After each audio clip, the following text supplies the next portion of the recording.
Dakota land where the skies are wide and the freedom stands. With a Bible in my hand and a prayer in my heart, living this life where the wild plays its part. Dust on my boots and my hat pulled low, got my trusty rifle and I'm ready to go. Hunting the game as the sun hits the sky in the heart of the 701. I feel so alive. Guns and the 701, that's how we roll. Faith in the good Lord, that's how we hold the line of the legacy that runs through our veins. In this wild, wild land where the spirit remains, we're living free, living bold side by side, with God on our plate and our hearts open wide.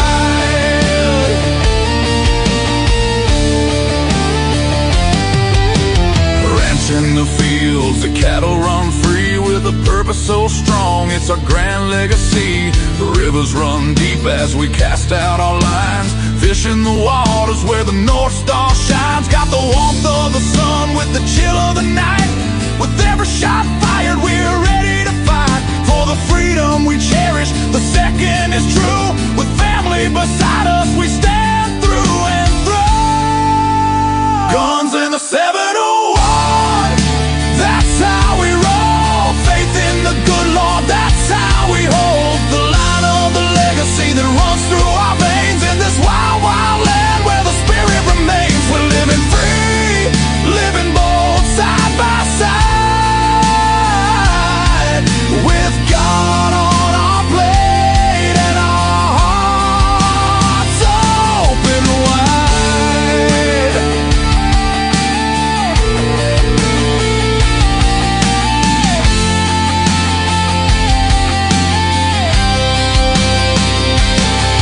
In a world that's spinning with sins that they wield, we stick to our values, our fate is revealed. With the word as our guide, we tread on the earth, a community built from the love, not the curse. Raising our voices, singing loud through the night, for God and our freedom, we'll continue the fight. Let the rifles ring out, let the spirits align. In North Dakota's embrace, our souls intertwine.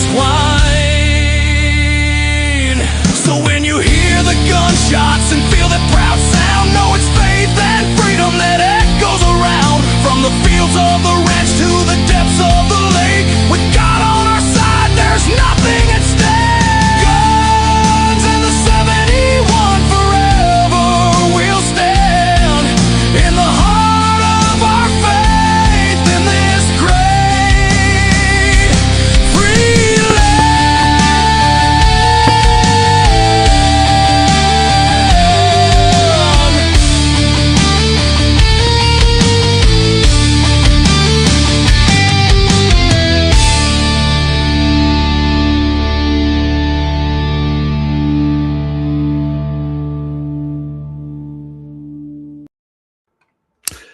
Alrighty, good evening, all my fellow MVEs. Brian, good to have you, and Lynette, thanks. Yeah, that song is, like I said, it's AI generated. I'm not a big fan of AI, but I'm telling you, they did a good job with that.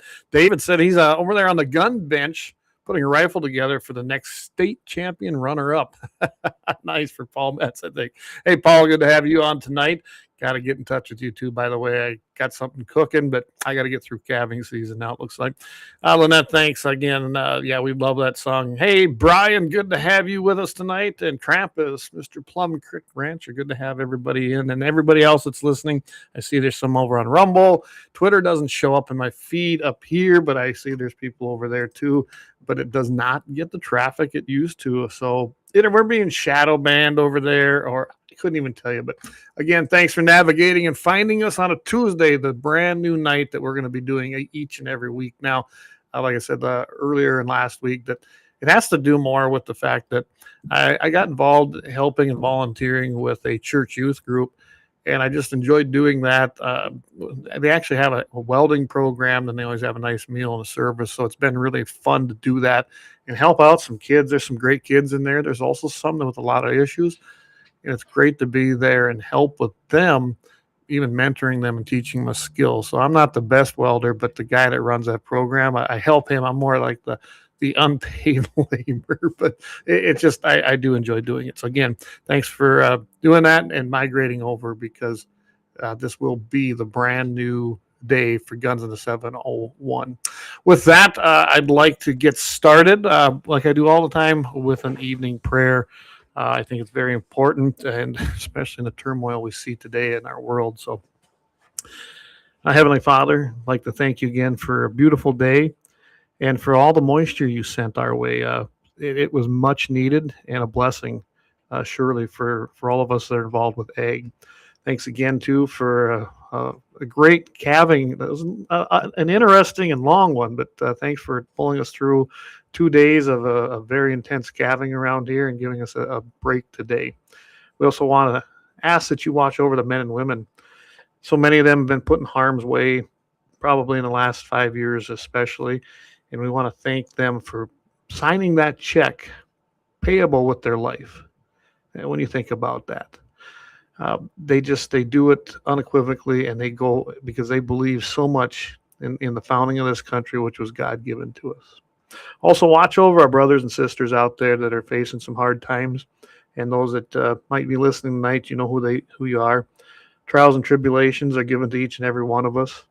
I have faced them myself, and we want to thank you for being there every step of the way with us, which makes us stronger in our faith, brings love into our heart, and also grants us forgiveness to each and every person that we come in contact with, just as you sent your only Son that we just celebrated to take the sins so that we could also be forgiven. Again, thank you, Lord. Please be with our leaders so they make the correct decisions and lead this country into your glory. In your name we pray. Amen. All right. So with that, we will get started. Of course, I got to start this out with the Second Amendment. A well-regulated militia being necessary to the security of a free state. The right of the people to keep and bear arms shall not be infringed. And tonight, what I got in line for you, I'm going to try to keep this at just about an hour, a little over. Don't forget, scan that QR code, everybody, up there. For if you want to subscribe, you can do $5, you can do 10, you can do anything that keeps the show running. And of course, it's in support of the show, and in addition to our sponsors who have been fantastic over this past 3 years. But I'm going to be running down Secretary of War Hegseth. He put out a memo that's going to shift military base carry policy towards armed self-defense. Something new as far as what we've seen from administrations in the past. Also, the Firearms Policy Coalition has rated the states as to the freest to the worst. And I'm telling you, I'm sure you can guess already who's at the bottom of that list. Might be surprised where you find North and South Dakota, Wyoming, and Montana in on that list. And I'm going to go over that a little bit down and break it down. Hey, 18 Wheels, good to have you on as well. He says, is this a hostile takeover of JD's time slot? No, I actually visited with him, told him I was planning to do this. And I think he's going to probably do something on Wednesday nights. I think that was the plan that he's planning to do. So it wasn't a hostile takeover. No, it wasn't.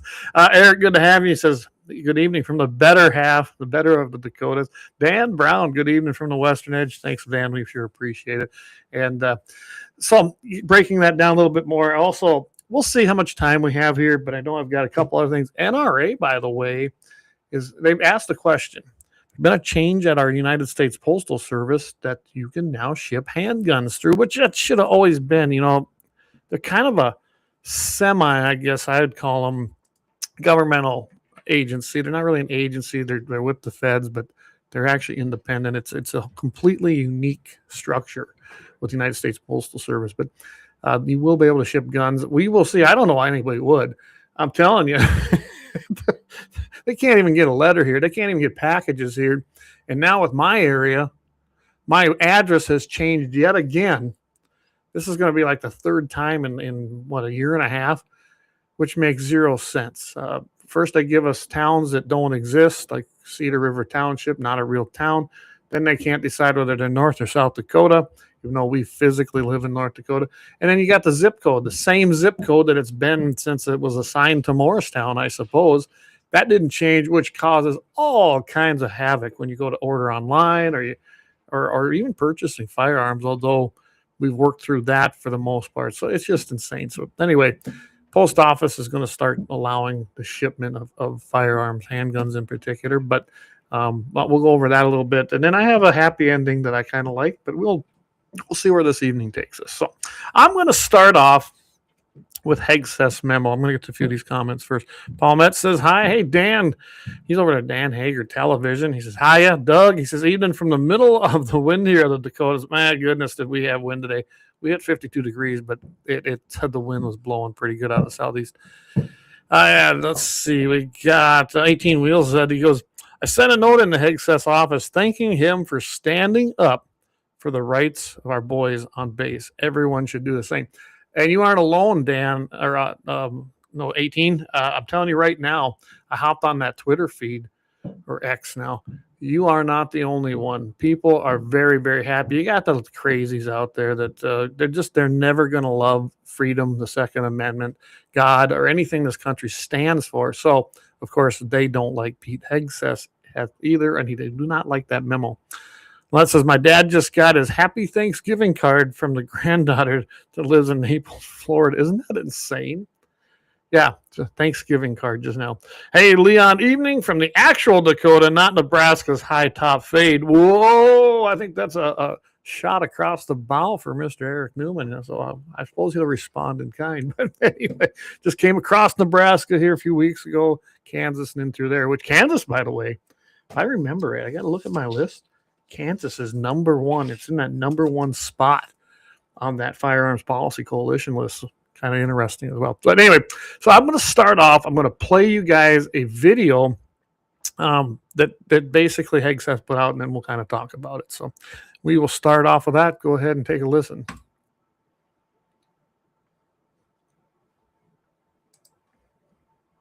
Our great republic was founded on a simple yet bold idea. Our rights as citizens are not granted to us by government, but instead by God. 250 years ago, the Revolutionary War was fought to secure our God-given rights. The Second Amendment to our Constitution enshrines the right of all citizens to carry weapons to protect themselves, their families, and their fellow countrymen. The War Department's uniformed service members are trained at the highest and unwavering standards. These warfighters, entrusted with the safety of our nation, are no less entitled to exercise their God-given right to keep and bear arms than any other American. Our warfighters defend the right of others to carry. They should be able to carry themselves. Recent events like what happened at Fort Stewart, Holloman Air Force Base, or Pensacola Naval Air Station have made clear that some threats are closer to home than we would like. In these instances, minutes are a lifetime, and our service members have the courage and training to make those precious short minutes count. Before today, it was virtually impossible. Most people probably don't know this. It was virtually impossible for War Department personnel to get permission to carry and store their own personal weapons aligned with the state laws where we operate our installations.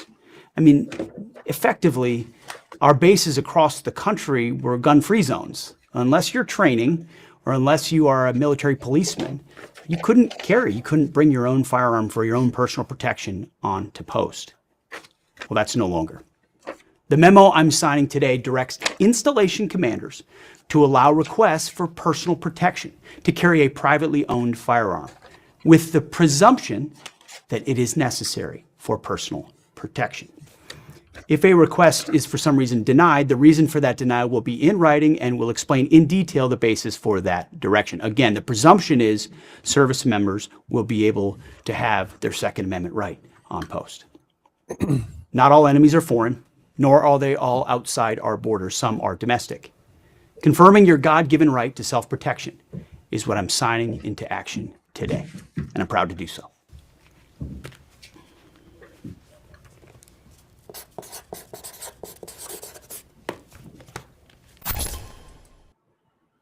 All right. You just saw it there. I mean, Secretary Hegseth signed that memo, and he made no bones about as to why.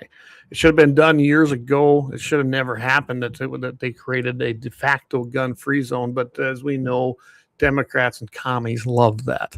So, and if you saw who was running under the Biden years, and even in Obama, the Department of War, oh my goodness, those people had no business being near any kind of command whatsoever. So Leon says that is awesome. Doug Wolf, Pete Hegseth for SCOTUS.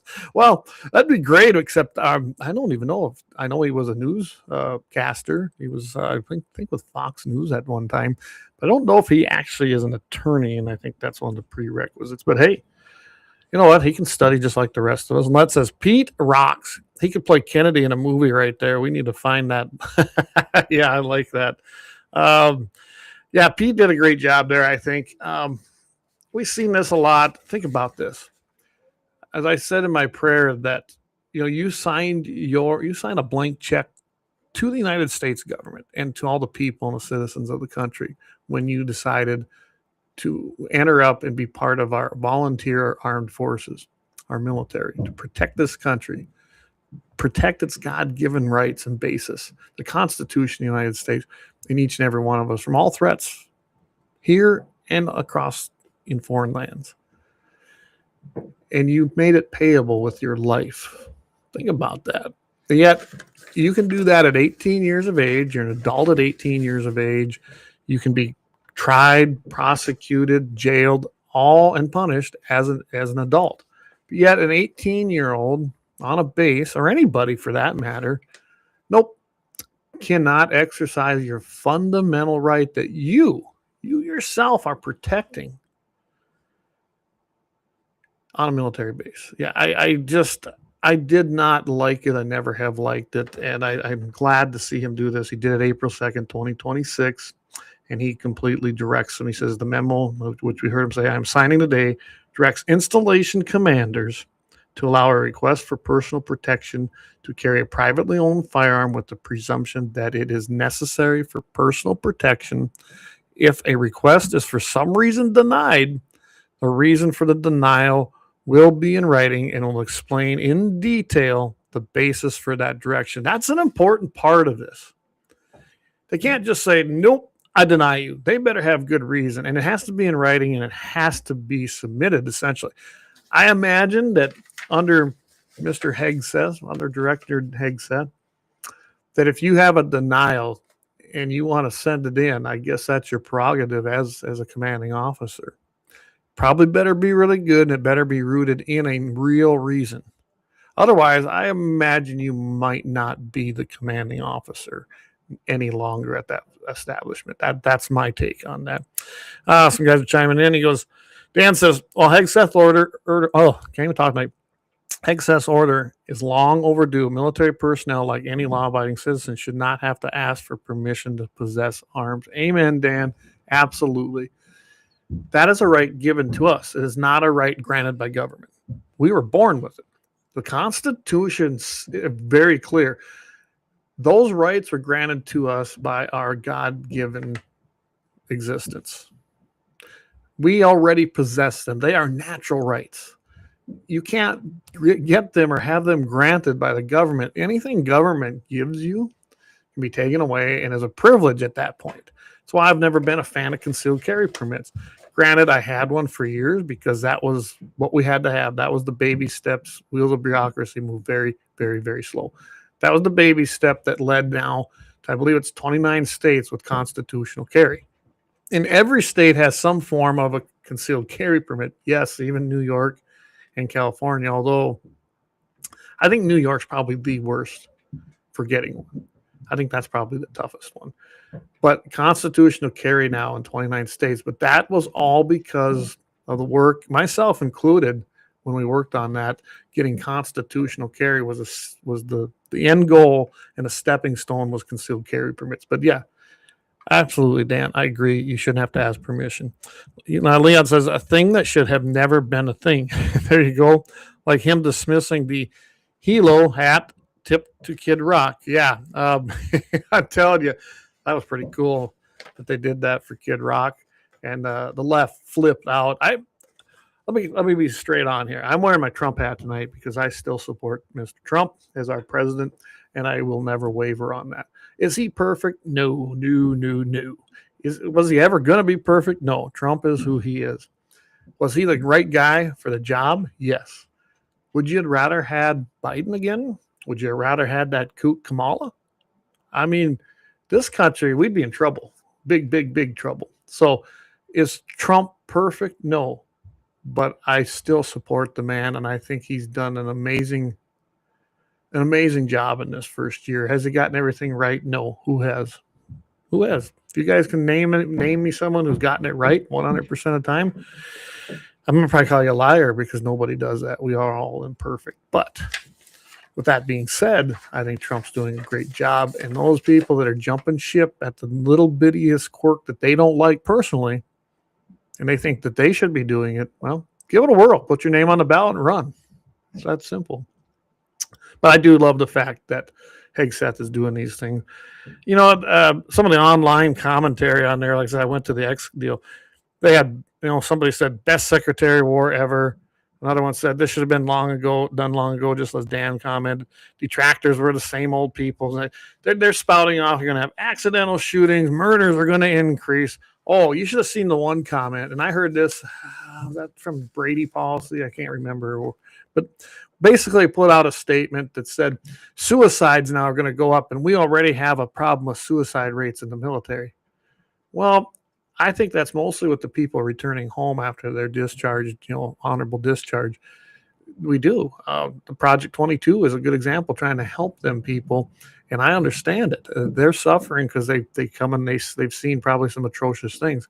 Different situation, and having your own personal firearms in the situation they're talking about, one does not tie to the other one. It's just the same old junk, plain and simple. Leon, he says, a lot of liberal cities and liberal venues love pushing unconstitutional anti-gun restrictions. Very true. But here's the truth. All you really need is the Second Amendment and a good IWB or CCW combo, and you can carry pretty much anywhere you want. Ask me how I know. I might know a little something about that too, Leon. He goes without saying. That says 100% I believe in Trump. Leon says, yeah, screw those jerks. Hey, Jamie, 701 Nation over there. Good evening, fellow MVs. Ultra Mega. And Lynette says, I pray people step up for the midterms. Yes, I do too. I really do. I can tell you right now, it's going to be, I'm not going to say we're going to pull this off with flying colors. We've got a lot of states that haven't fixed anything yet in the voting rolls. So my advice to everybody in the midterms, get your mail-in ballots as much as I cannot stand them. Get your friends to get them, get their friends to get them, get your family member, get everybody their mail-in ballot. Across this nation, play their game. They created it, let's play it. One thing that's going to help, though, think about how many deportations we've had in the United States under this administration. I tip my hat to Trump for getting it done. That's going to make a huge difference now in United States voting. It just is. I mean, you had almost like a suction, just sucked right out of the nation. And that's a good thing that we got rid of a bunch of these people, even though think about all the people on the Democrat Party. Let's just call them out. That's who they are. They're Democrat communists. They wanted to keep illegal aliens in this country. They were fighting for them, not the citizens of this country. And that ties right in with the Second Amendment. Democrats are on the wrong side all the time. They want to take your rights away. They wanted to take the rights away of our serving men and women on our military bases, even though they give them a gun and say, go fight for your rights, but we don't trust you enough to do it right here.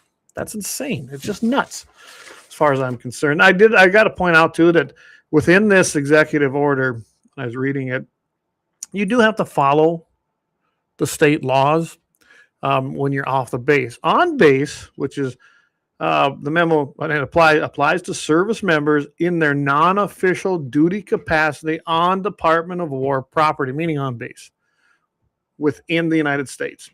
The question, though, of Second Amendment rights for 18, 19, 20-year-olds is still being argued in courts. We're seeing that. I think Kentucky passed a law now. I don't know if Wyoming got theirs passed. I haven't been keeping up on it. I've been just kind of busy. I put this challenge out to North Dakota. 2027, pass a piece of legislation through the House, through the Senate, that restores the rights, not just of our servicemen and women, the Second Amendment rights of every 18 to 21-year-old in our state. I'm pretty sure Kelly Armstrong would sign that. I have no doubt he would. That's just a fundamental right. You're either 18 and an adult or you're not. And I'm telling you right now, I know 40-year-olds that probably shouldn't own firearms, but they can. It's an arbitrary number, just like speed limits. And we ain't going to go down that one tonight. Oh, did I get zapped on YouTube? I don't know, guys. I don't know. Uh-oh, my volume's not on? It should be. Hey, can everybody hear me? If you can't, I don't know what to tell you. I'm reading through the comments here. Leon, he says, yeah, they drug their collective fleet on this for a reason. The deportee numbers are pretty big. Paul says he can't hear me. CommonTube just got shut down. Wow. Turn your volume on, Paul says. I don't know. Leon says, lost you on YouTube. Go figure. No sound on. Gone. Yeah, YouTube dropped for violating guidelines. Can't say suicide. Yes, I spelled that wrong on purpose. Well, head over to X. Head over to basically any of our other platforms. Go over to Rumble. I'm done playing the games of CommonTube. I am so sick and tired of that. I'm just done. I really don't care. I mean, you want to talk about an anti-free speech thing. There it is. If they want to do something, these private companies, by the way, owners of YouTube, which is Google, if they really want to stress that they're a private company, fine. Then quit taking the subsidies that you all registered for from the taxpayers. To me, that makes you an entity of the United States federal government in a way. You don't have any more rights as a private company if you're going to take that kind of subsidies. If you accept the tax money, then let's look at model it after ag. Those guys that take federal money when they're farming and ranching, they have to adhere. They give up rights to do that. So should Google on YouTube. It's enough for them. It's just they should be done getting this exemption and have to uphold the Constitution. Plain and simple. That's my take on that. So, all right, I'm going to get off of here. I'm going to go try to check out a few things on what's going on with CommonTube. David, if you know, shoot me a text. We'll take a look at it. We can do what we need to do. But with that, we're going to take a quick break because of it. That's pretty much as wrapped up on what Hegseth done, and I want to thank, I'm sure he's not watching, but want to thank Department of War Secretary Hegseth for once again restoring the rights of the Second Amendment of our servicemen and women. So we will be right back. I'm going to thank some great sponsors who've been with us for a long time, and then some not so much long, but they've been hanging in there with us for at least a year or two on top of what we've been since LAUER Auto's been with us since the beginning. So we want to thank all of them for that. Here we go, guys. I'm going to play the long one because I want to go check all this out. We will talk to you right here, same place, right after the break.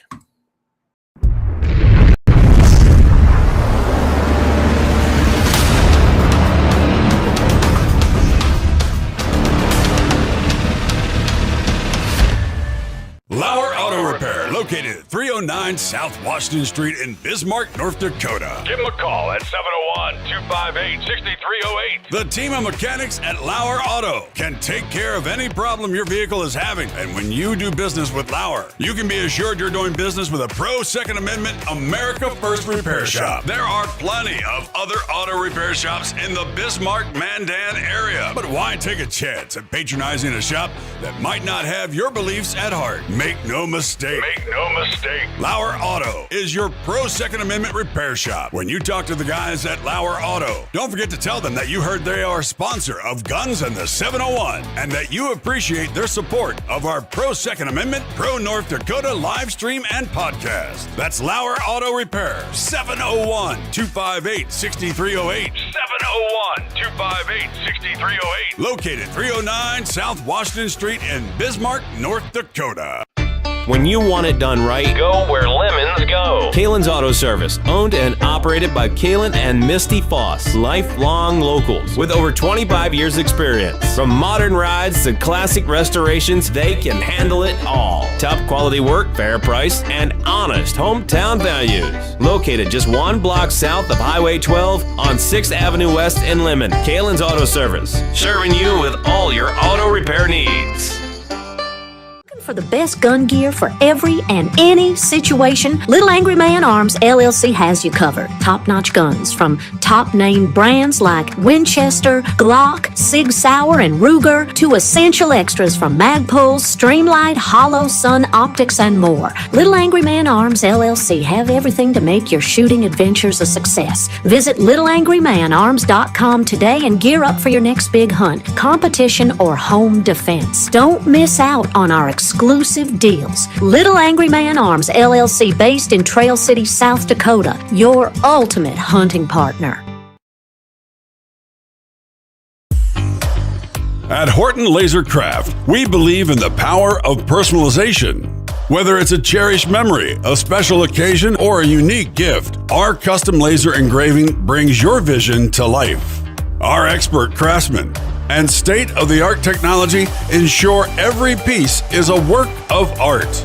From personalized decor to one-of-a-kind keepsakes, Horton LaserCraft makes every moment unforgettable. Horton LaserCraft is owned and operated by a local veteran and his wife located near Thunderhawk, South Dakota. They provide custom laser products at a reasonable price, and their turnaround time is fast and efficient. Custom board cutting, glassware, decanter sets, mugs, assorted stainless steel jewelry, assorted tags, decor, custom acrylic nightlights, and much, much more. Call them up at 605-545-7535. Horton LaserCraft, where memories are engraved.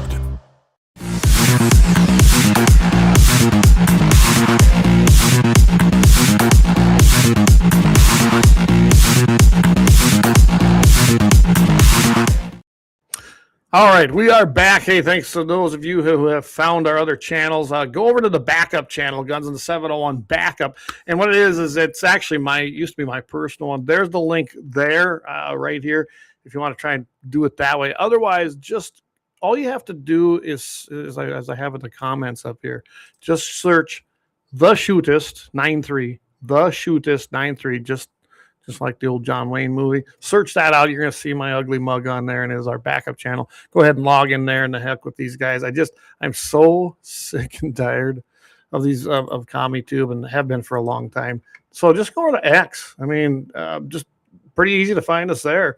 You go to gunsandthe701.com, and it's actually at guns and spelled out the 701. You search that, you're going to find us over there very, very easily. So there we go. Thanks again to our great sponsors, Lauer Auto Repair. They've been with us since the beginning. Axe and the boys do a great job. Hey, spring is coming up, right? Might as well go in there and get a great tune-up, have a good once-over done, see what you need there. You can locate them at 309 South Washington Street, Bismarck, North Dakota. If you remember where the old, well, I'll tell you what, if you know where Runnings is in Bismarck, just head north right there on South Washington Street. You're going to run right into Lauer Auto Repair. 701-258-6308. Again, 701-258-6308. So go check them out, guys. All right. Firearms Policy Coalition. Now, they're good. They're good. Don't get me wrong. They really, truly are. JD, Brandon Herrera and Grand Thumb said this week that YouTube was, blanking with them as well. Yeah, they've been hitting everybody again. They're running these AI algorithms. I appealed it. I went and looked at what they said. It said because we were handling firearms. I've had this up here for almost 2.5 years, ever since it was shortly after we started the show, Jamie, if I remember right, when we did this. And we're good. We weren't handling it, but AI flags it. plain and simple, because AI is junk. That's why I cannot stand AI now. That's the world we live in. And they just don't care. They do not care what they're doing. And I wish everybody would leave YouTube, honestly. That's why we're still there, because nobody will leave. Go over to Rumble. Rumble's up and running. Boom, I'm looking at it right now, monitoring. It's fine. And we got two of them over there. We've got Guns in the 701, and then we've got the first one that we made, which was Guns in the 701 Network. Go find them. It's pretty easy to find those on Rumble. Yep, over 2 years for sure. Yeah, exactly, Jamie. I know when we did this, when I put all that back there, but they don't care. What are we going to do, right? And that's what part of that is. Again, go over there and migrate over to the other CommieTube channel. It gets dings once in a while, but not as many. But if you go over there and find them, then you'll be able to see us on there again. And I know that a lot of people stream, and that's why they use X. You can't really stream on a Roku that I know of, but you can on YouTube. And I've been working on this, and it's a little bit more complicated than I thought, was to get the app created so that it can be put. There'd be a Guns and 701 app, and you'll be able to see it on a Roku, anywhere you stream. You can head over to our website, gunsandthe701.com. We're up and running there too. But I got to remember, I don't really remember for sure. Oh, I might have to check that out here in a little bit. But, if I remember correctly, yeah, I think that comes right from the YouTube feed now, rather than from my own code here. It's my static streaming key. So I might have to talk to her and have her change that, because that's no good if that's what's happening. So, all righty, guys. So Firearms Policy Coalition releases their 2026 State Freedom Index. I wonder how our state done. It's kind of interesting to me how it comes out, but I'm going to throw this up here for you all to see. There it is. North Dakota comes out, which is interesting. They're kind of in the middle with an 86.36%. So what that means is that they come out in, I forget what the category was. I think it's free-ish state, which falls in that 80-some%. And the reason they got dinged on that pretty much was because of the questions that they asked or applied when they were actually doing this. Here they are, arms. As you can read, you can read some of this. Does the state prohibit or restrict the purchase, possession, or transfer of common handguns? No. And if you go through, we get perfect score there, right? Perfect score, no. Here's where it happens. Carrying, and we do have issues in this state. Does the state require a typical person to acquire a permit or license to carry a handgun in public, including vehicles for self-defense? Respond, yes, if both permitless and permitted carry are available, but a license allows for carry in more places. So this is a no, because in North Dakota, that part they got right. The permit does not allow you to carry in more places than the constitutional carry aspect of it. So that's why that's there. Does the state impose an age-based ban on the ability of 18 to 20-year-old adults to acquire a license or permit? Yes, they do. That gave them a mark. Does the state impose a ban on carrying firearms in places of worship? So yes, but there has been there is some grayish area there, but it should just not even be there at all. Does the state impose a ban on carrying firearms at government buildings other than schools, legislative, executive office, courthouses, offices, jails, prisons, mental, which ones, that are open to the public? Yes, they do. So that was basically the three dings that dropped them down to this 86.36% of being free. Acquisition, not a big problem here. You don't have to have a FOID card like you would have to have in Illinois. So that's not an issue at all. But it definitely, it's going to give you a little bit of an issue if you have to have a FOID card or want to buy ammunition, things like you're seeing there. So that's where we're at in North Dakota as far as our ranking. Is it horrible? No. Is there room to work on things? Absolutely. I've been saying that for years. Then I got some other stuff. Does the state require mandatory registration? No. Does the state lack strong state preemption? No. In fact, we've had a couple of court cases about that. So compared to other states, so here's North Dakota to Maine, right? Or let's see, now you choose one. Which one do they have here? Oh, you just put one in here. So let's go here. North Dakota to South Dakota. Look at there. 90%. And North Dakota's not ranking real good with South Dakota when you look at it that way. South Dakota had 2 dings. 2 of them were the same as North Dakota. Here the Minnesota, well, that's pretty state of confusion. I like how they put that up there. State of confusion. If we go over to Montana, and I'm doing the ones that kind of we are neighbor, they're at 95%. Yeah, Montana's got pretty good laws. Wyoming. This one surprised me in Wyoming. It truly did. I really did not see that coming. So here's how it breaks down. Kansas is at 100%, and we'll grab their state too.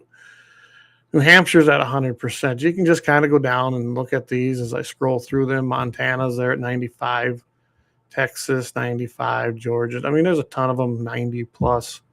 And then it starts changing. Florida was a disappointment. If you look at North Dakota up there, South Dakota, Wyoming, Montana, like I said, most of the states that we border, they all do real well. Florida actually has some crazy laws. They're good, but they're better than New York, but that ain't saying much, right? So Florida, New Mexico, Ohio, Oregon, Vermont, Wisconsin, Michigan, and Minnesota, Nebraska, Virginia are all kind of lumped in. So you know what, Floridians? Take a look at that. You're lumped in the same category, Minnesota and Michigan. Yeah, you guys got to pump them numbers up. Of course, you start at Colorado and just go down to California. You know, it's the who's who there. Colorado, Delaware, and we've seen some crazy stuff coming out of these states. Connecticut, Rhode Island, Washington, Massachusetts, Illinois, Maryland, Hawaii, New Jersey, D.C., New York. But check it out. California's at the bottom of the list, 4.55%. Think about that. 4.55%. Now, the 2 perfect scores, this one, that does actually kind of surprise me. And it's Kansas and New Hampshire. That one, I really kind of was shocked to see that. I really was. I did not expect that to come out of there. I really didn't. But you know what? I guess my hat's off to both them states. Let's go up here and find Kansas. Right here. So if you look at this, they got a perfect score. They don't have any of these crazy things. You can pretty much do whatever you want there. And I kind of knew that from when I just took my trip through Nebraska and Kansas that it wasn't too bad there. New Hampshire is what actually I was surprised how good they actually were. Again, they don't have any of these restrictions either. They don't have state prohibition or restriction to purchase, possess, or transfer short-barreled rifle or a short-barreled rifle. I'm looking through. I thought New Hampshire. Wow, I was kind of shocked. Their carry laws are real good when I looked them up, and I'm just kind of going off their list here too. They don't impose extra requirements for licensing. So yeah, I was impressed to see that. If you look at here, Wyoming, we'll bring them up. Here's where they get their ding. Does the state require a typical person to acquire a permit or license to carry a handgun in public, including vehicles for self-defense? Yes, if both permitless and permitted carry are available, but a license allows them to carry more places. That's the catch right there. Allows you to carry in a few other places in the state. And South Dakota's got the same thing. Now, to me, is that a reason? I don't know. To give that ding? Because if you look at a state like, let's say North Dakota would happen to allow you to use your permit to carry at the Capitol. That would be a place where if you got the permit, then you could carry. Or in North Dakota, a good example is if you have your permit, it serves as the NICS, and you don't have to do the 4473. Maybe that's one of the reasons too. They're kind of broad on if that permit allows you basically extra privilege is, I guess, a good way to put it. But I can't really tell you exactly how they rated all that. So, okay, he goes, yeah. Doug says, how did we get the same score as Minnesota? Well, Minnesota, let me go back here. I think they're just in the same. So North Dakota's at 86.36. Minnesota's at 77.27. So they didn't get the same one. But check it out. Yeah, does the state prohibit or restrict the purchase, possession, or transfer of short-barreled shotguns otherwise compliant with federal law? Yeah, they do. Does the state prohibit or restrict possession or transfer of machine gun, automatic firearm that is otherwise compliant with federal law, like the NFA? Yes. This is where you get in trouble with Minnesota. State require typical person to acquire a permit or license to carry a handgun in public. Yes. Acquisition. Does the state impose a requirement for a license or permit to purchase or possess a firearm? That'd be like an Illinois FOID card. I don't know what Minnesota's is called.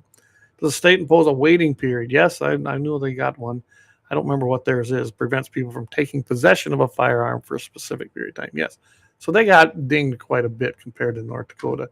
They come in at 77.27, but they're all kind of lumped though in the same list. When you look at that list that they've got out there, that's how that happened. As far as, I'm just going to kind of review it here. I have it printed out as well. Yeah, you got North Dakota. Yeah, actually Minnesota's down one notch. So they kind of right up there with Florida. And Florida, did they earn it? Yeah, I mean, they have restrictions. Does the state impose an age-based ban on the ability of 18 to 20-year-old adults? Now, North Dakota's got the same thing, which is why they got a ding. Yes, so they got a ding. Does the state of Florida impose a ban on carrying firearms at governmental buildings other than schools? Yes, they do. Acquisition. Here's what shocked me. Does the state impose an age-based ban on the purchase of rifles, shotguns, and handguns or their ammunition? Yes, Florida does. Does the state impose a waiting period? Yes, they have one. I didn't realize that Florida actually had that. So that was good information to know, I guess, that there is issues that way. But I just thought I'd point this out to you guys because, man, I mean, I was shocked that New Hampshire and Kansas were number one with 100%. They don't have any of these restrictions that even us who are free states, we have issues to work on, don't we? I do suspect in 2027, being most states that have at least the people's ideas in store have been passing things. I think Kentucky passed one. There's been, I didn't go look it up. I can easily do that, but I didn't go do it. And they're planning to, I bet you they're planning to introduce legislation for 18 to 21-year-olds to be able to purchase and acquire and carry just as if anybody over the age of 21 could do. And that'd be a good thing. Here's Dan's got it right here. So class 1 and class 2 are treated the same in North Dakota. No difference in where, when, and how you can carry with your license. There we go. 18 to 20-year-olds can't get the class 2. There we go. That's, and like I said, I would like to see those rights restored for 18 and 20-year-olds. Leon says, of course we did, Doug. Did we beat South Dakota? No, South Dakota beat you guys as far as that went. South Dakota at 90.91, North Dakota 86. Not by much. South Dakota on the arms, they got it perfect. Carry, does the state require now? This is what dinged South Dakota is because they do have now. Oh, I can't remember what they're called. Maybe Dan, it isn't class 1 or 2, but they've got different levels of carry permits as well. And that was the only 2 dings South Dakota had. So that's why they beat out North Dakota just a little bit more. But if you want to check them out, I mean, it's pretty easy to go to the firearms. I think it's called FPCFreedomIndex.org. And that will give you everything you need from the Firearms Policy Coalition. So, all right. I just wanted to cover that a little bit because I think it was important to go over that as far as where we're at. As we all know, North Dakota's got a Republican majority. In fact, a super majority, I guess you could call it. Doesn't mean it's a super majority of conservatives. I learned moved up here, or when I actually became a resident up here, and learned that North Dakota is not as conservative as South Dakota. It just isn't. I did a lot of work in South Dakota, and it just flat out isn't. And I think it has to do with your guys' open primary and no registration, which I'm not even going down that rabbit hole tonight. People can cross over. They got to vote in one party, but it's easy to do. Just vote down there, and you can screw things up. You got a lot of Democrats that ran as Republicans that get elected because the voter base seems to just vote for the R. And it's not necessarily Republican conservatives who follow the platform, which you saw play out during the state convention, which 700 plus some people. I think we had 1,200 at the height when I was pretty involved, but that 700 plus is a pretty good number. And they're the people that are the base of the party. Let's just face it. Those guys and all our incumbents that skip, that was an insult really to those Republican members. I'm not talking about leadership.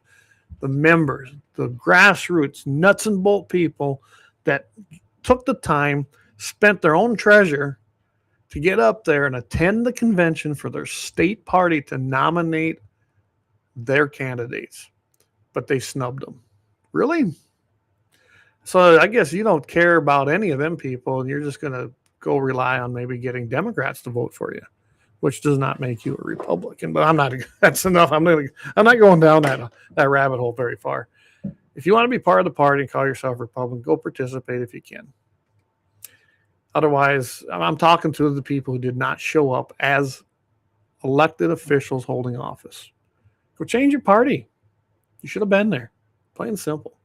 I tip my hat to those that did show up and did participate because they're the ones that actually talk to the grassroots people of the party and the membership base that showed up. It's that simple. And Matt, I think, is doing a great job. Tip my hat to Mr. Simon. Matthew, good friend of mine, and I think he's doing a fantastic job. Headley on fake news, yeah. He says, okay, Dan just said 18 to 20-year-olds can get the Class 2. Okay, so I don't know. I'm not that involved with North Dakota's. I should probably get one, but since we pushed through concealed carry constitutionally, I just don't care anymore. Eric says, yep, South Dakota beat North Dakota. Better of the Dakotas here. As I bet Eric's sipping on his Pendleton 1910 as he's doing that. So, all right, we're going to take another quick break here. I think I'm going to go over. I got a couple things here. Yeah, I don't know. I think I'll go over the post office stuff and kind of show you what's going on with that. Then I have a happy ending chronicle. Whatever I don't get to, I'll probably use on Friday morning. I didn't make last Friday because guess what? Cattle had a different plan for me that day. I had to go out and help and assist the cow. So when she was calving, so there was no way I was going to make it on Friday morning. So, all right, guys, we're going to take a quick break. Appreciate everybody tuning in here. Again, LAUER Auto Repair, one of our longtime sponsors, been with us from the very beginning. We want to thank Axe and the guys there, and that's why Guns on the 701 is powered by LAUER Auto Repair right down there on 309 South Washington Street, Bismarck, North Dakota. We will be right back after these messages.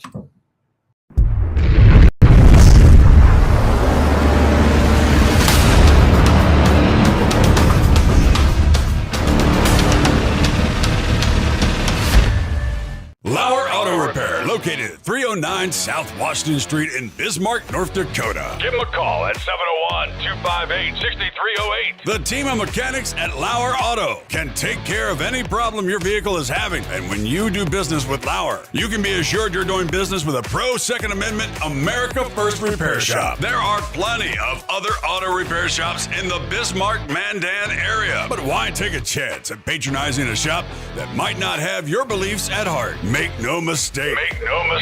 LAUER Auto is your pro Second Amendment repair shop. When you talk to the guys at LAUER Auto, don't forget to tell them that you heard they are a sponsor of Guns and the 701 and that you appreciate their support of our pro Second Amendment, pro North Dakota live stream and podcast. That's LAUER Auto Repair, 701-258-6308.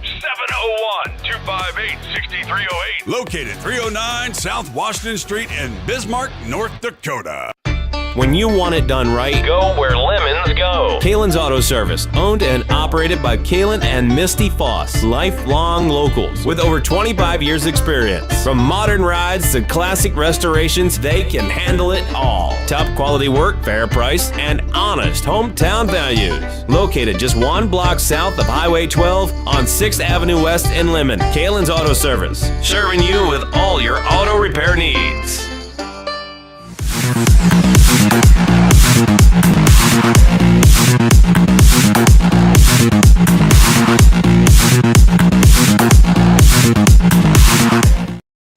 All right, we are back, everybody. I just kind of was looking at the commie tube stuff. They have decided they're not going to reverse it the way it looks. So I guess, very much I can do about that. They rejected the appeal, and they said, again, because of handling of firearms, which is not true. But they said it don't matter with commie tube. They do what they want. So to hell with them, I guess, and that's the way it's going to be. And I don't even cuss that much anymore. I was going to say, good to see you. You're back, Eric. But no, anyway, I'm telling you right now, commie tube, but we got our backup, so we'll go with that. So earlier I said I'm going to talk about the United States Post Office. So there is some things you need to know. They announced that NRA asked a question, which was good to see that they actually pointed them out. I think that it's important that NRA stays very, very much involved, and they've been stepping up. I know a lot of people haven't been paying a lot of attention to them, but NRA's Frank Minter, he actually asked, he says, okay, now that that's the rule has changed, are they going to actually allow it? I'm glad to see them calling out. And that's what they did. They announced that, yes, you can ship handguns via the United States Postal Service. Again, why would you, the way they lose regular mail? But hey, it is a good step in the right direction. It does restore rights of the Second Amendment to the citizens of the United States. But, they call them a quasi-private entity, the United States Postal, which they are. But there's no reason that they didn't allow that. Just like I think it's a bunch of bunk that they're able to tell you can't carry in there. Why? It's not stopping anything. People are going to break the law and kill. That's what they do, right? All right. So when they ask the question, here's what they're saying. The post office actually now is saying that it's deferring to the Department of Justice's constitutional analysis of this issue. They defer to the OLC's judgment as a lawful scope for the criminal statute. Again, bureaucracy, right? Oh, we're not going to make a decision on it, but there has been a rule change. Restriction has been forced. They've been forcing gun owners into costly workarounds, such as going through FFLs, travel interstate, things like that. The basis, though, is that it was common at one time, big time, to buy firearms without a NICS background check, the 4473, just as it was common to buy a fully automatic firearm before 1934. And this is what I'm getting at. It all goes back to Bruin. If it has a historical common use and they were doing it then the Supreme Court says, hey, it is legal for a citizen. They worded that great because they were able to make a basis decision that's affecting just about every gun. Now, gun law in the books. You've got rogue judges that have no regard for the actual Constitution and the words within it. We just saw that play out with that Jackson. She's an idiot here lately in the questioning, especially over birthright citizenship. It's utterly insane, some of the ideas that the liberal justices have on there. And, of course, I'm no fan of Roberts. I think he's a commie in a lot of aspects. We got two very good conservatives, and that's it. Like, Clarence Thomas is just a constitutional, his mastermind of the Constitution. So I love his constitutional analogies and judgments. But as you can imagine, gun control groups, they think this is going to encourage gun trafficking. They base this on a 1927 statute. And then it goes into the legal challenge of Shrevey versus the U.S. Postal Service to allow them to defend the statute. So they're trying to get the attorney generals by default in states to do this now. The 1927 law, it was supposed to, I guess, protect against trafficking. You think you're stopping that? They don't do it in legal manner anyway. It's stupid. If you can't have a gun or possess a gun, by stopping it going through the mail does not stop them from getting it. That it's just that simple, and that's not what they're going to use anyway. So that's some of the obstacles they're going to have with this. You still got to follow the rules. I mean, you still got to have a federal law that doesn't allow you to purchase handguns, at least from that standpoint, without going through an FFL if you're out of state. The nice thing about it is, I guess if you want to save a little money, it probably might be cheaper to ship your handgun to a competition, possibly, across state lines rather than trying to use UPS or I don't think FedEx does it. And the UPS is a private organization, a private business. They got actually stricter rules on shipping firearms than probably anybody. So, I mean, it's going to be a good thing. Will it work? I don't know. We'll see how many people use it. My suggestion, if you're going to use the post office, get tracking, get insurance, make sure you know where that thing goes. I had a letter that actually floated away and went all the way down to Texas. Then it went into Denver and sat in a bin as unclaimed, and then got shipped up to Minnesota and to Minneapolis from Denver. Finally, after 3 months, it finally made it here. Really? That's your United States Postal Service for you. Never did get to Bismarck, except when it left Morristown, it got there and it shipped off and it ended up in Texas. How in the heck did it end up in Texas? Don't know. Very good question, really. All right. Another one I'm going to quit going. It's going to top the hour here. Like I said, I'm going to try to keep this an hour a little over. Florida passed a campus carry measure recently to allow college and university professors now and staff who volunteer to carry concealed sidearms on campus. Here's what's cool about it. Passed by 88 to 20. That's pretty resounding, isn't it? 88 to 20. I don't know if we could ever get a resounding result like that in our North Dakota legislature. And Doug says, meanwhile, Democrats in the House are trying to pass a bill that would ban buying ammo online. I know that it's completely retarded, isn't it, guys? I look at what the Democrats do each and every day. All they do is work to take our rights away or infringe on our rights, restrict us, tax us, regulate us, whatever they can do to make life harder for us. That's exactly what they do. The Florida laws stipulate that sheriffs have to assist school districts and boards and charter schools, governing boards, and now they have this is what changed it. The stipulation will include post-secondary instruction. They have to do it. They have to assist post-secondary educational institutions as described, and it's 1000.043 is the actual law on that. A guardian program under the measure, and they have to do it. Alan Gottlieb, he says, hey, he goes, this passage is legislation, is much needed step toward improving campus security. Expands the state's guardian program to colleges and universities. He kind of goes on and says, we've also tried so-called gun-free zone campuses, and how's that been working, right? He says it's a failure. Last year's shooting spree at the Florida State University clearly demonstrated this. It's time to think out of the restrictive box and try a different approach, which is to allow volunteers to train and fight back. Okay. So everybody goes, oh, why don't they just pass and say you can carry there or you can use your permit and carry there? I get that. Again, as we did with concealed carry to work our way to constitutional carry, that took, decade and a half, 20 years in some places. That's how you do this. Let's get this. Let's get it on there so that the colleges and universities have to allow the program to and be known about it. The sheriffs have to help these institutions that want. Show that it works, then you can take that next step. You know, we're just taking the playbook from the other side. They take little baby steps until they get what they want. Well, we do the same thing. He says all that's accomplished was to fool the people into believing some action had been taken while the body count climbed, and that's what they were talking about. It's clearly time for more aggressive strategy, which will enable trained faculty and staff who are strictly volunteers to provide another layer of security and safety. He goes, because their arguments haven't worked on the other side. Criminals are crazy people. They don't want to pay attention to gun-free utopian measures or any laws. Criminals are criminals by way of breaking the law, right? They don't care. So let's change course, give people at colleges and universities not just a fighting chance, but training and skills to intervene and stop tragedies.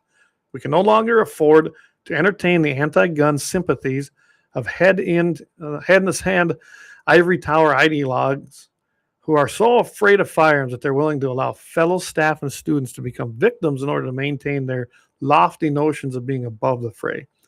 College and universities are not immune from violent crime. Maybe the Florida lawmakers will recognize this and get rid of these gun-free zone zealots. Absolutely. I couldn't agree more. I love John Lott Jr.'s More Guns, Less Crime. It's a great book. If you haven't read it, no, I didn't get any sponsorship from, go read it. He lays this out. He wrote that thing 15 plus years ago, not more. And I'm telling you right now, everything in there is still relevant. Everything in there is spot on. The numbers have changed because he took that data from the time of writing and printing. Go check it out because it is kind of true, the old saying. An armed society is a polite society. The people who break the law and use a gun for criminal intent, you're not stopping that. But those of us that carry because it's our right and we want to defend ourselves, we're not out there committing crimes. And I can tell you right now, one of the number one questions, and this was in his book, when I asked the criminal, why'd you choose this place or choose that target? He said, because there was no resistance. We broke in and robbed the place because there was no guns in the home. We went to the XYZ building and shot at people or robbed it because we knew we wouldn't be shot back at. I mean, they knew there were no guns there after they cased it out, so they went there. The people who carried guns, yeah, you don't see that happen. You don't go to an NRA banquet and see anybody trying to take that, do you? You don't go to the annual meetings and have how many gun owners carrying in the general area. There's some restricted places that have to be when there's dignitaries, but you don't see a big breakout of gun shootings at the annual NRA banquets when I don't know how many members show up.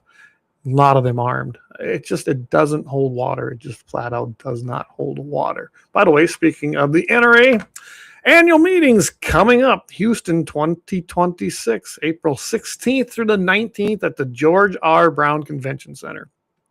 You're going to go to that if you can. It is the first time it's been in Texas. So too bad it's in the commie town of Houston, but it's got to have a big facility, lots of rooms. I have no clue if President Trump's showing up there. He hasn't confirmed. I guess one of the entertainers there is going to be Tyler Farr. I don't know who he is. I guess he's one of the new country music singers. I don't listen to the new country, but you're going to want to go check it out. Usually it's a pretty good time. I would highly recommend, if you're able to go to it. Go see what it's about. Have some fun. It isn't going to hurt to do it. I'll go ahead and play their little video for you if you want to see. This was a recap from last year. As long as men and women like you stand up for our Constitution, we will always have the right to bear arms.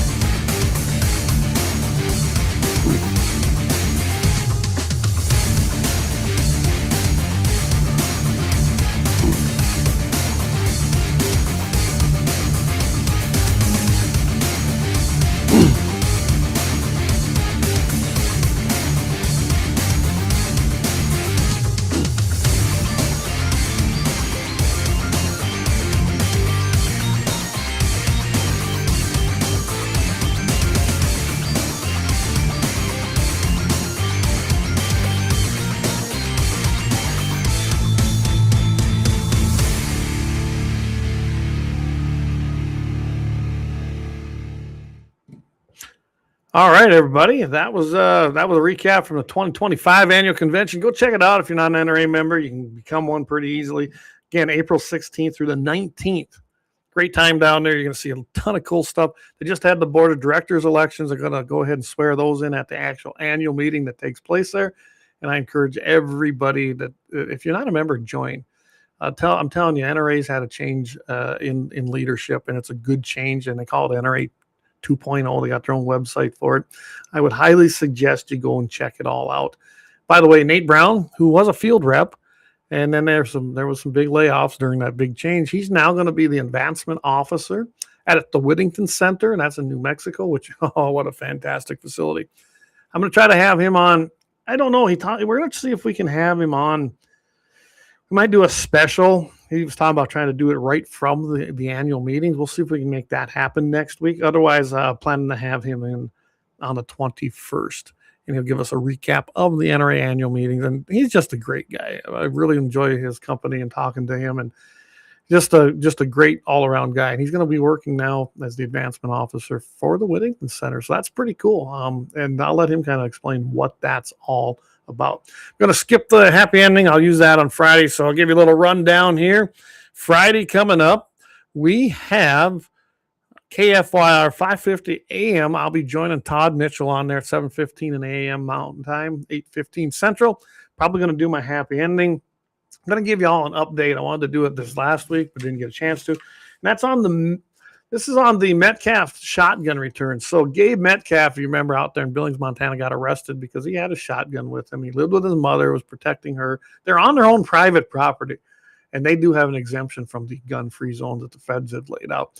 But they arrested him anyway, and it got finally thrown out after, 2.5, 3 years finally. The whole thing has been dismissed. He finally got his shotgun back. I'm going to give you an update on there. Been following that story for 3 years, essentially. So I want to tune in for that. Got a great happy ending coming up.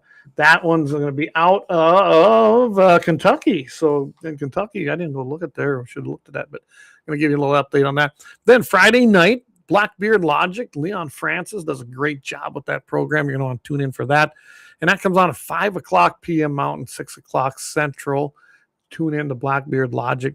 Sunday morning, 7 o'clock in the morning Mountain, 8 in the Central Time Zone. Sunday Sportsman's Devotion with Pastor Vance Bishop. If you didn't catch his one last week, go check it out.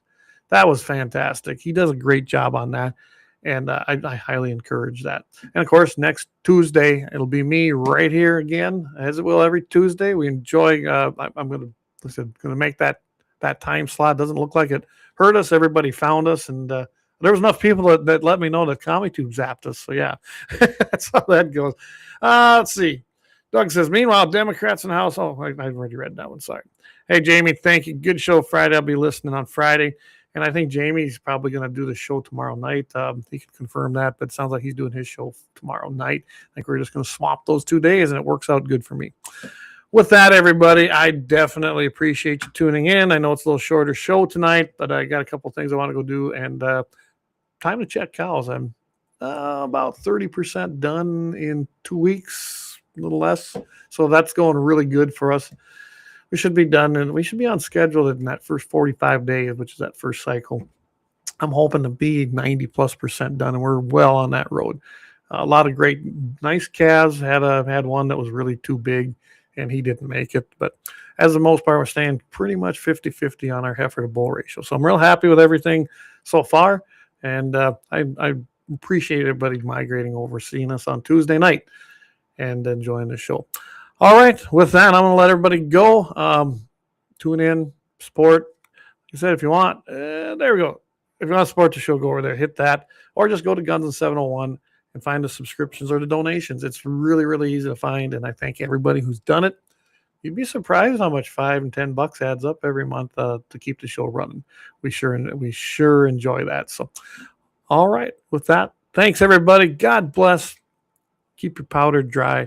And we will catch everybody next week. But Friday morning on the airwaves, 5:50 a.m. KFYR with Mitchell in the morning, 7:15 Mountain, 8:15 Central.